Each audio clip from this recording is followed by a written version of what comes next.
7ই নভেম্বরে সেই সিপাহী জনতার বিদ্রোহের মধ্যে দিয়ে একটা নতুন অধ্যায় শুরু হয়েছে।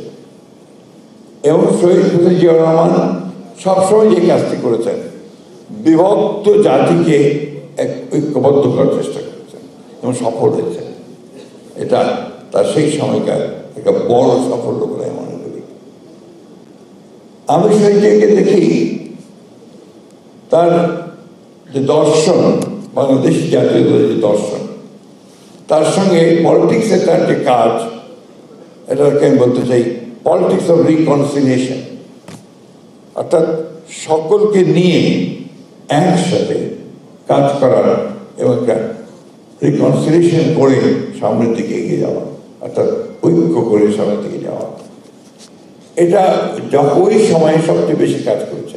যার ফলে আপনারা দেখেছেন যে শহীদ প্রেসিডেন্ট জিয়াউর রহমান যখন গণতন্ত্র, তার বহুদিনের গণতন্ত্র তিনি নিয়ে আসলেন, সে প্রথম যে রাজনৈতিক দলগুলো আপনার সেখানে নিবন্ধিত হলো, তার মধ্যে প্রথম ছিল আওয়ামী লীগ। কারণ আওয়ামী লীগ তো ছিল না, আওয়ামী লীগ তো বাকশাল লীগই ছিল। এবং আরেকটি দল আসলে ইসলামিক ডেমোক্রেটিক লীগ, আইডিএল, নিবন্ধনের ক্ষেত্রে। এবং যে নির্বাচন হলো, সেই নির্বাচনে যে পার্লামেন্ট গঠিত হলো, সেই পার্লামেন্টে আওয়ামী লীগের 39 জন, আইডিএলের 17 জন ছিলেন সেই সময়। আমার যদি মনে করে, আমার ঠিক মনে নেই, হয়তো কম হতে পারবে, মৌলানা আব্দুর রহিমের নেতৃত্বে। এবং সেখানে মোহাম্মদ দোহা, চরমবাম, রাশেদ খান মেনন, সুরজিৎ সেনগুপ্ত, প্রফেসর মুজাফর আহমেদ, সবুর খান, শাহজিদুর রহমান, অর্থাৎ গোটা বাংলাদেশের সমস্ত রাজনৈতিক নেতৃত্বকে নিয়ে একটু নতুনভাবে ঐক্যবদ্ধ করে তিনি এগোতে চাইলেন তার বাংলাদেশি জাতীয়তাবাদ নিয়ে। আমি ওইভাবে দেখার চেষ্টা করি।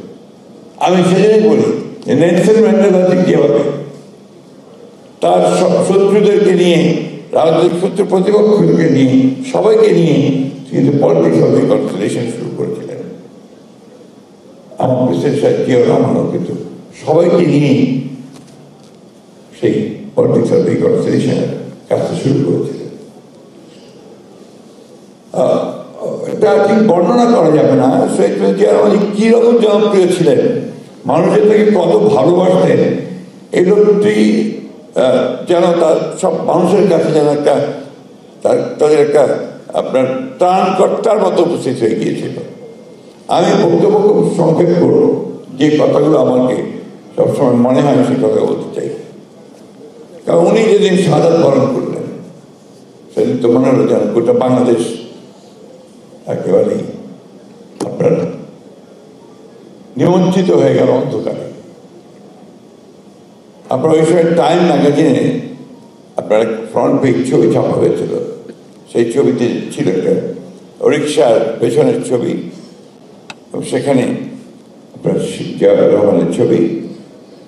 তো যে টাইম ম্যাগাজিন সেই রিপোর্টার, তিনি জিজ্ঞেস করেছিলেন একজন রিক্সাওয়ালাকে, যে ছবিটা লাগিয়েছিল জিয়াউর রহমানের, তুমি এই প্রেসিডেন্টের ছবি লাগিয়েছ? বলছি, এই লোকটি ছিল আমাদের স্বপ্ন।